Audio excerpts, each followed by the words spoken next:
Welcome to your piano lesson. If you're here for the first time, I am Gianluca Fronda. If you want to discover interesting facts about me, you can watch an introduction video of the channel. I'm leaving the link in the description below. If you like the content of my channel, don't forget to subscribe. I'm aiming to publish 2 weekly tutorials. Now let's dive into the lesson.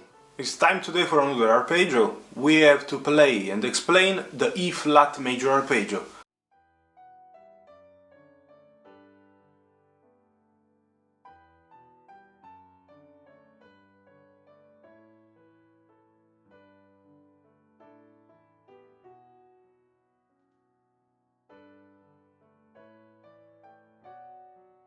The E-flat major key signature has 3 flats: B-flat, E-flat and A-flat. The last week I have played and explained the A-flat major, the key signature with the 4 flats. And E-flat major arpeggio, anyway, same as the A-flat and same as the D-flat major, has to be considered part of the same identical typology of arpeggios, because the color of the keys that we are going to use to play the E-flat major arpeggio is black, white, black.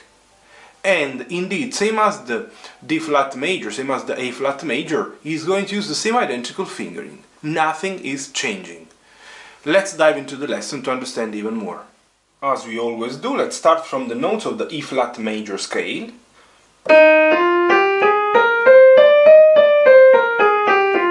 they are E-flat, F, G, A-flat, B-flat, C, D, E-flat. As you know, we take just the first, skip the second, take the third, skip the fourth, keep the fifth. And these are the 3 notes that we need. The fingering, as also mentioned, is the same identical one of the A-flat and of the D-flat major arpeggio. So, we have the second for the E-flat, that is a temporary finger, as you will discover in a few seconds, thumb, second, and then indeed here we are. This is the official finger that you will have as soon as we start moving towards the 2 octaves. The left hand will have second, thumb, fourth, second. And as I also mentioned in the previous 2 lessons, the second at the beginning is anyways the official finger that belongs in this case to the E-flat. Now, E-flat 1 octave right hand.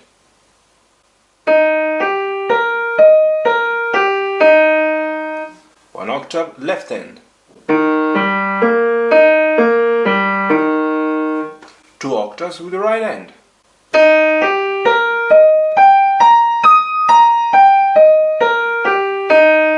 Two octaves with the left hand.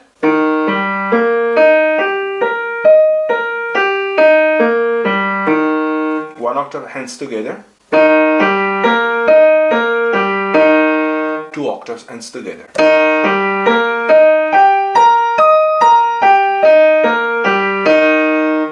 As usual, let's talk about the exercises. They are the same identical one.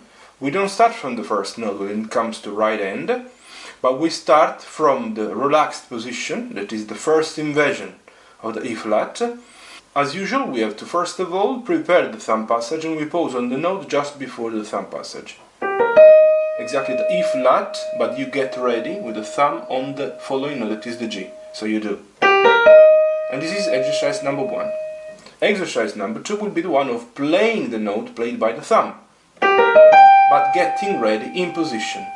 So it is. And you prepare the second on the following. Exercise number 3 will be the one of, again, maybe move a little bit down the hand, in this way you see even better. The exercise number 3 will be the one of pausing on the note straight after the thumb passage. In this way we empower even more the thumb passage. See, you pause on the note straight after the one that is played by the thumb, that was the G. The note played by the second is the B-flat, and in this way you empower the thumb passage. Talking about the left hand, I use the left hand to explain the crossing over. So, but going down the right hand, we'll have to do the crossing over that I'm explaining now with the left, and going down the left, we'll have to apply the thumb passage that I've just explained for the right. As mentioned also in the previous 2 videos regarding the left hand, we start from the first note, the E-flat, because we need to prepare now the crossing over, and we pause on the G, played by the thumb, to prepare the crossing over the thumb with the 4th finger. This is exercise number 1. You pause on the thumb, but get ready with the 4th in position. Exercise number 2 will be the one of pausing on the B flat played by the 4th, because it's the note straight after the thumb. In this way we start empowering the crossing over the thumb. But getting ready in position with the other one. So the second ready on the E flat. This is the proper way of playing the second exercise. Exercise number 3 will be the one of pausing exactly on the note that I just mentioned now, straight after the crossing over, the E flat. In this way, as I always say, the crossing over the thumb is empowered. That's all you need to know to play the E flat major arpeggio. I hope you understood everything.